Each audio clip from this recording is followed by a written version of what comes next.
નમસ્કાર મિત્રો, મારી યુટ્યુબ ચેનલ સંજય પટેલમાં આપનું હાર્દિક સ્વાગત છે.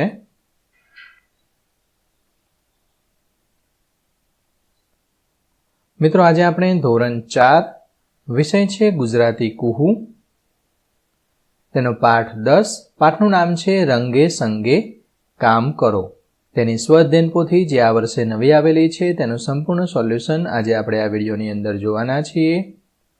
પરંતુ તે પહેલાં જે મિત્રો અમારી ચેનલમાં નવા છે, જેમણે હજુ સુધી અમારી ચેનલને સબસ્ક્રાઇબ નથી કરી, તે અમારી ચેનલને જરૂર સબસ્ક્રાઇબ કરે, વિડીયો લાઇક કરે, શેર કરે અને બેલ નોટિફિકેશન આઇકોન ઓન કરે, જેથી અમારા દરેક નવા વિડીયોની નોટિફિકેશન તમારા મોબાઈલની સ્ક્રીન પર મળી શકે.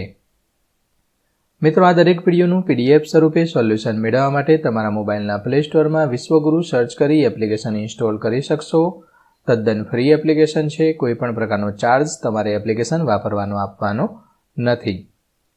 શરૂઆતની સ્ક્રીન આવી જોવા મળશે. તેમાં સ્વઅધ્યયન પોથી પર ક્લિક કરી ધોરણ પસંદ કરતા વિષય પર ક્લિક કરી વિડીયોના ઓપ્શન પરથી તમે વિડીયો જોઈ શકશો અને PDFના ઓપ્શન પરથી તમે PDF સ્વરૂપે સોલ્યુશન મેળવી શકશો. ખૂબ જ સારી એપ છે, એકવાર જરૂર ડાઉનલોડ કરીને જોજો.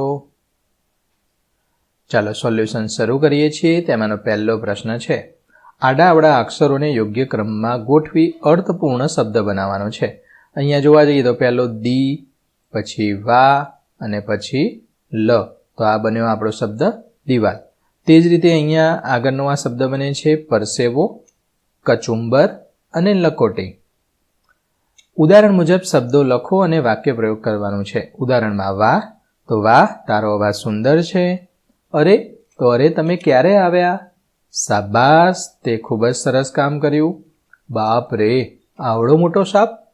ઓહો, આ બગીચો કેટલો સુંદર છે. આ રીતે તમે લખી શકો. પ્રશ્ન 3. કૌંસમાં આપેલા શબ્દના આધારે 5 લીટી ફકરો લખવાનો છે. રજા, દિવાલ, રંગ, કામ, મહેનત અને સુંદર, આ બધા શબ્દો છે આની અંદર આવવા જોઈએ. તો રવિવારની રજા હતી એટલે મેં ઘરની દિવાલ રંગવાનું નક્કી કર્યું. મેં દિવાલ પર સરસ મજાનો રંગ લગાવ્યો. આ કામમાં ખૂબ જ મહેનત લાગી, પણ અંતે દિવાલ ખૂબ જ સુંદર દેખાવા લાગી. મને મારું કામ પૂરું થયેલું જોઈને આનંદ થયો. તો આ રીતે આ દરેક શબ્દો નીચે મેં અંડરલાઈન કરેલી છે, એ શબ્દો આમાં હતા તે આવી ગયા છે અને તે ઉપરથી આપણે ફકરો બનાવેલ છે. ઘટનાક્રમમાં ગોઠવવાના છે. તો આ ત્રીજું, આ 5મા નંબરે, આ 4થા નંબરે, આ પહેલા અને બીજા નંબરે. હવે જે પહેલો નંબર આપ્યો હોય તે પહેલા નંબરમાં લખવાનું. તો ભારે હૈયે તેણે ચૂનાની ડોલ ઉઠાવી, આ રીતે પહેલા નંબરમાં લખી દેવાનું. આ બીજું વાક્ય છે, બીજા નંબરમાં લખવાનું છે. તો હવે ટોમ પાસે માત્ર 2 જ કામ હતા. ત્રીજા નંબરમાં બિચારો બેન પરસેવે રેબઝેબ થઈ ગયો. ચોથું, બધા રવિવારે ટોમની મજાક ઉડાવવા આવ્યા હતા. અને 5મું છેલ્લું વાક્ય, દિવાલ તો આખી રંગાઈ ગઈ. ખરા ખોટા કરવાના છે. રવિવાર એટલે રજાનો દિવસ. આ મજા જ આવી જાય, ફરવાનું, રખડવાનું, રમવા જવાનું. બેનના હાથમાં એક મોટું લાલ ચટાક ટમેટું હતું. ખોટું. બધા મિત્રો રવિવારે ટોમની મજાક ઉડાવવા આવ્યા હતા. સાચું. ચોથું છે, બપોર સુધીમાં દિવાલ 2 વાર રંગાઈ ચૂકી છે. ખોટું. અને 5મું, ટોમે ટોપલીમાંથી સૌથી મોટું સફરજન લીધું. આ પણ ખોટું છે. પ્રશ્ન 6. વાક્યો ટોમ દ્વારા બોલાયેલા હોય તેની સામે ટી અને તેના ભાઈબંધ બેન દ્વારા બોલાયેલા હોય તેની સામે બી કરવાનું છે. તો અહીંયા જેટલા બી આ ટી વાળા છે એ ટોમ દ્વારા બોલાયેલા છે અને બનો બી એટલે કે આ બેન દ્વારા બોલાયેલા છે. પ્રશ્ન 7. તમને ગમતા કામ વિશે 5-6 વાક્ય લખવાનું છે. તો મને વાંચન કરવું ખૂબ ગમે છે. મને નવી વાર્તાઓ, નવી કવિતાઓ વાંચવી ગમે છે. વાંચન કરવાથી મને ઘણી નવી માહિતી મળે છે. મારા જ્ઞાનમાં વધારો થાય છે. હું દરરોજ થોડો સમય વાંચવા માટે ફાળવું છું. આ પ્રવૃત્તિ મને ખુશ કરે છે અને મારો સમય સારો એવો પસાર કરે છે.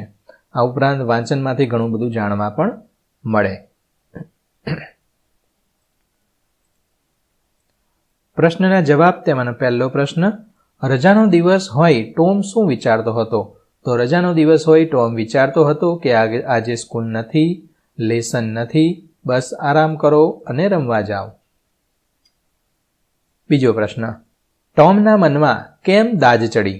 તો ટોમને રજાના દિવસે દિવાલ રંગવાનું કામ સોંપવામાં આવ્યું, તેથી તેના મનમાં દાજ ચડી. ભાઈને રમવા જવું હતું ને કામ આવી ગયું એવું થયું. ત્રીજું, કામ કળા પણ હોય છે, સમજાવો. તો કોઈ પણ કામ બધાને આવડે નહીં. કામ એ માત્ર કામ નથી હોતું, તે એક કળા છે, આવડત કહેવાય એને. દરેકને એ વસ્તુ આવડતી ના હોય. ચોથું, ટોમ પાસે કયા 2 કામ રહ્યા? તો ટોમ પાસે 2 કામ હતા, બેનને સૂચના આપવાનું અને સફરજનના નાના નાના બટકા ભરવાનું.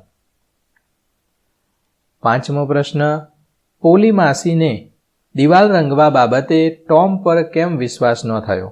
તો ટોમ સામાન્ય રીતે કામચોર અને રમતિયાળ હતો. કામચોર એટલે કામમાં દાંડાઈ કરવી, એટલે કે કામ જે સોંપ્યું હોય એ વ્યવસ્થિત રીતે પૂર્ણ ના કરવું અથવા કામ જ ના કરવું, તેને કામચોર કહેવાય.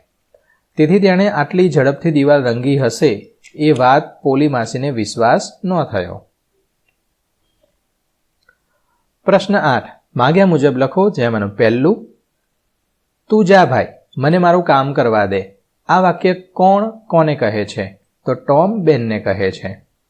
બીજું, ટોમનો ચહેરો વિલાઈ ગયો એટલે કે મુરઝાઈ ગયો. કંઈક કામ આપ્યું હોય અને ના કરવું હોય અને કામ આપીએ એટલે આમ મૂળ વગરનું થઈ જાય, એટલે ચહેરો વિલાઈ જાય, આમ ઉદાસ થઈ જવાય. તો તેનો ઓપ્શન બી, ઉદાસ થઈ જવું. મને એમની વાત સાચી લાગી. લીટી કરેલ શબ્દનો વિરુદ્ધાર્થી શબ્દ મૂકી વાક્ય ફરીથી બનાવો. તો સાચીનું ખોટી. વાક્યનો અર્થ નથી બદલાતો, કારણ કે અહીંયા આપણે ન લગાવ્યો છે. નકારાત્મક છે તેને હકારાત્મક બનાવવા માટે આ જે હોય એનું વિરોધી લખી અને એને ન અથવા નથી એવું લગાવવું પડે. તો મને એમની વાત ખોટી ન લાગી, એનો મતલબ મને સાચી લાગી. ચોથું, ટોમના મિત્રો તેની મસ્કરી કરવા ઈચ્છતા હતા. લીટી કરેલ શબ્દનો સમાનાર્થી શબ્દ મૂકી વાક્ય લખો. તો મસ્કરી એટલે કે મજાક ઉડાવતા ઈચ્છતા હતા. તો મિત્રો, અહીંયા વિડીયો છે તેનું સોલ્યુશન આપણે પૂર્ણ કરીએ છીએ. દરેક વિડીયોનું PDF સ્વરૂપે સોલ્યુશન મેળવવા વિશ્વગુરુ એપ ઇન્સ્ટોલ કરો. તદ્દન ફ્રી છે. કોઈપણ પ્રકારનો ચાર્જ તમારે એપ્લિકેશન વાપરવાનો આપવાનો નથી. ફરી મળીશું આગળના વિડીયોમાં. ત્યાં સુધી આવજો.